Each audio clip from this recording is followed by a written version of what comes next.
It says, Dr. Hagins, I'm a 47-year-old ordained Baptist minister. I've been listening to you for a little more than 3 years now. At first, I tried to prove you wrong on the things that I heard you say, but I couldn't. So I decided to stop listening for a while. I've heard that before. But you stirred something in me, and I needed to know more. After a few months, I started listening to your station again. You just don't know the problems that I'm facing now. My wife says that I have turned my back on God, and she is ready to leave me if I don't come back to the Lord. I try to get her to listen to you, but she won't. I just can't preach or listen to the lies that I was taught anymore. I've stepped away from the ministry, and I feel completely alone now. Please help. Thank you, and please pray for me. My dear brother, let me say it to you this way. Man, there's so much running through my head I want to say right now to you, okay? The best way I can say this, man, is this. Remember that when God is taking you to a higher level, okay, and it's not just for this brother, it's for everybody listening, okay? When God is taking you to a higher level,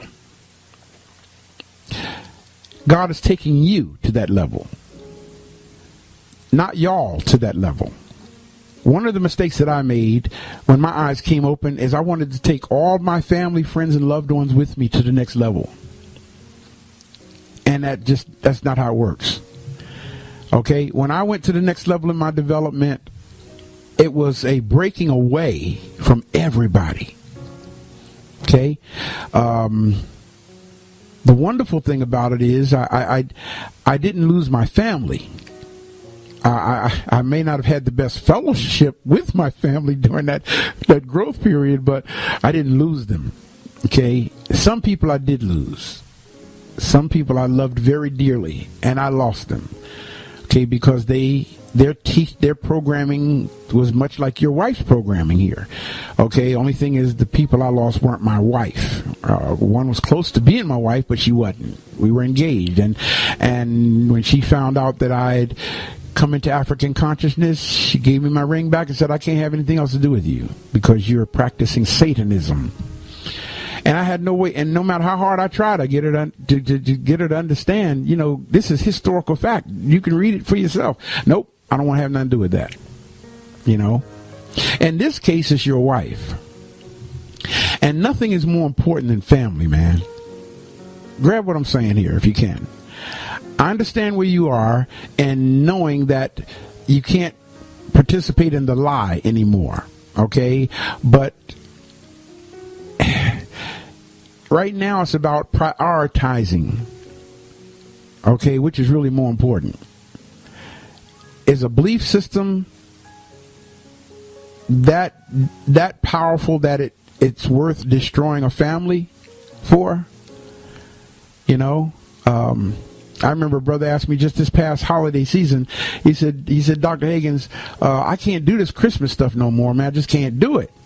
And I told him, I said, man, it's only one day. It's only one day, man. Okay, if your family and loved ones have not developed to the level, to where you are, okay, it's easier for you to spend that day on their level and let them enjoy themselves, and you too, than for you to ruin their holiday season because they have not evolved to where you are. I don't want to ever see families disintegrate over a belief system.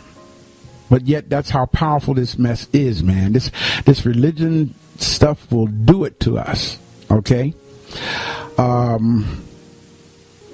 my advice, again, what would I do if I were in your shoes? What would I do? If I was in your shoes, I would realize that I grew and my wife didn't.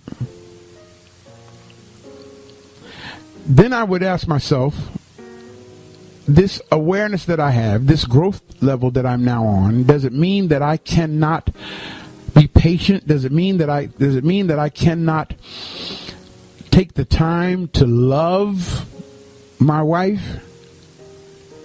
You know? I mean, it's no different, man, than I'm assuming, I can't say, but I would think that it's really no different than a wife having a stroke or experiencing a paralysis and she can't do for herself anymore. Do you say, okay, well, you're no longer on my level, I'm gonna walk away from this? Or do you do what you have to do, okay, on her level, for her sake? I hope this is making sense to you, what I'm saying. You know, do you operate on the level that brings healing? That's what this is about, brother. That's what this is about. Whenever I'm faced with this question, I get this question so much from people. Oh my God, I get this all the time. And every time I get this question, the words of my friend and brother, Dr. Malana Karanga, comes to the front of my mind. I want to share them with you and everybody else listening right now. Dr. Karanga says it this way: always remember, the person is more important than the point. He says, because if you keep the person, eventually you get to make your point. But if you lose the person, you'll never get to make your point. Okay?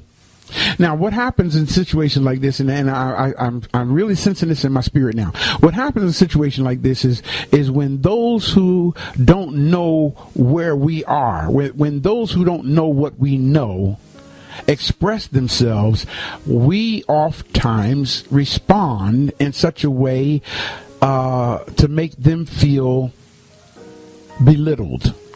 You know, we respond sometimes. I'm not saying you've done this, brother, but and sometimes we respond in such a way as like, I don't know why you still believe in that dumb stuff. You preachers are lying to you. You know, that stuff ain't true. You know, well, you can't talk like that. You can't do it. You know, because you know when people challenge me, I don't speak in that way to them because I remember that I was there.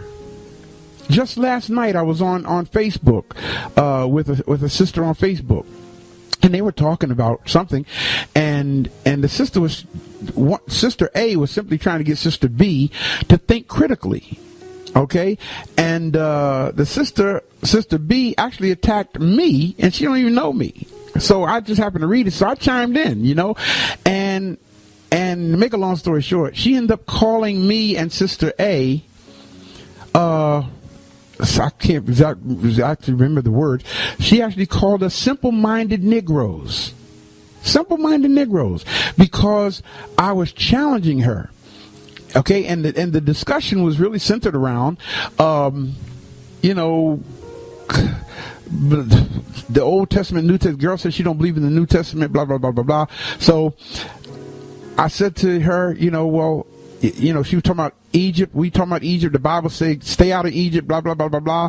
And I said, well, Acts, the 7th chapter, 22nd verse actually says, Moses was raised in all the wisdom of the Egyptians. Okay, so what did he teach the Israelites?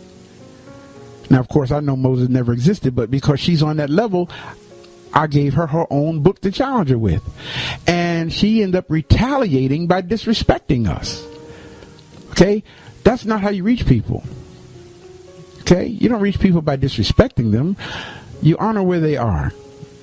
So, brother, you have to decide. Is your home, is your marriage more important than the information that you are acquiring? My answer to that question is, yes, it is. Yes, it is.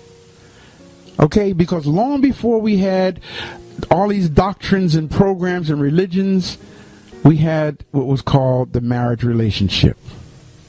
That has always existed. And nothing is more important than your family. Nothing is more important than your family. And what I mean by that, that means that even if you have to be silent, okay, and be patient, patient with your wife as she learns. She will learn. There's no ifs, ands, or buts about it. She will learn. One of my associate ministers, okay, at headquarters in St. Louis, he went through what you're talking about, the same thing, okay? And what he did, man, because he realized how important his home was, his marriage was, what he did is he just bought a computer, okay, and put it on Black Liberation Radio and let it play. Okay? So his wife had no choice but to hear it. That's what he did. And of course, see, the deep thing about the brain and the ears is this. Once you hear something, you can't unhear it.